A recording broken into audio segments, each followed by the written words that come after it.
মানবতা চোখের পক্ষ থেকে সকলকে অভিনন্দন এবং শুভেচ্ছা। আমরা রয়েছি এখন হরিরামপুর বিলে। এই হরিরামপুরের বিলের বৈশিষ্ট্য এবং এই দর্শনার্থীদের উপচে পড়া ভিড়। এখানে রয়েছে পদ্ম ফুল, যে ফুল প্রেমীরা প্রতিদিন এখানে আসে, সেই বিষয়ে বিস্তারিত আপনাদের তুলে ধরবো। আপনারা মানবতার চোখের সাথে থাকুন। বাংলাদেশের সীমান্তবর্তী জেলা মেহেরপুর, একেবারে প্রতিবেশী রাষ্ট্র ইন্ডিয়ার গা ছুঁয়ে গ্রামের নাম হরিরামপুর। এই গ্রামে তৎকালীন ভারত উপমহাদেশের আধিপত্য ছিল হরিরাম জমিদারদের। তাদের নামকরণেই এ গ্রামে 53 একর জলাভূমি নিয়ে বিলের নামকরণ করা হয় হরিরামপুর বিল। একসময়ে নদিয়া জেলার মধ্যে অবস্থান করলেও বর্তমানে মেহেরপুর সদর উপজেলার বুড়িপুতা ইউনিয়নে এর অবস্থান। বিলটি মেহেরপুর সদর উপজেলার রাজস্বভুক্ত জলমহাল।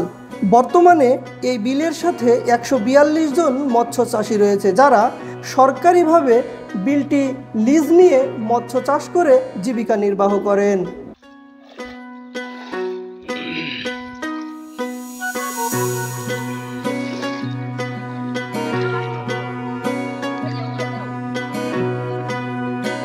পদ্ম ফুলের কারণে এখানে অসংখ্য মানুষ প্রতিদিন শত শত দর্শনার্থী বিল দেখতে আসে এবং সেই পদ্ম ফুল, এই পদ্ম ফুল আমাকে যিনি আমাদের বিলটা দেখানোর কাজে সহযোগিতা করেছেন, সেই ফুল তুলে এনে দিয়েছেন। এই সে পদ্ম ফুল, যে ফুল দর্শনার্থীরা এখান থেকে নিয়ে যায় প্রতিদিন, এবং এই ফুলের সৌন্দর্য মানুষকে বলা যায় যে আকর্ষণ করে, এবং এই আকর্ষণের মাধ্যমে এই দর্শনার্থীরা এখানে প্রতিদিন আসে।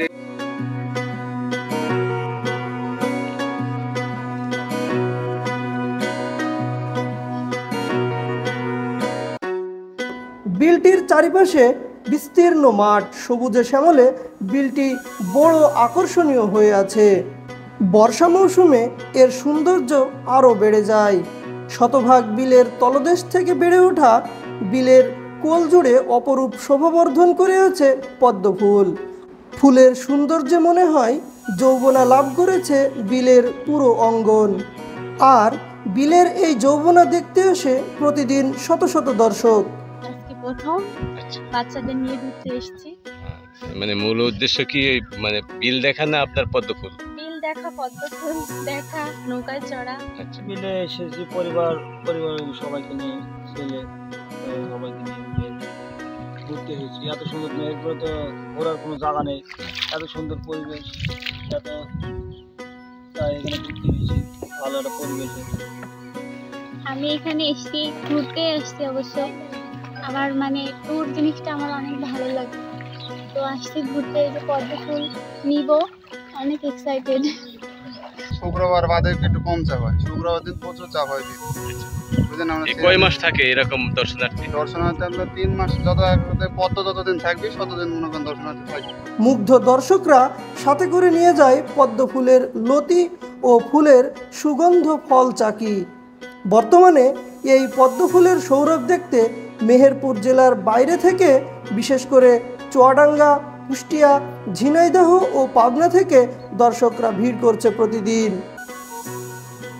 কামরুল খন্দকার, মানবতার চোখ, মেহেরপুর।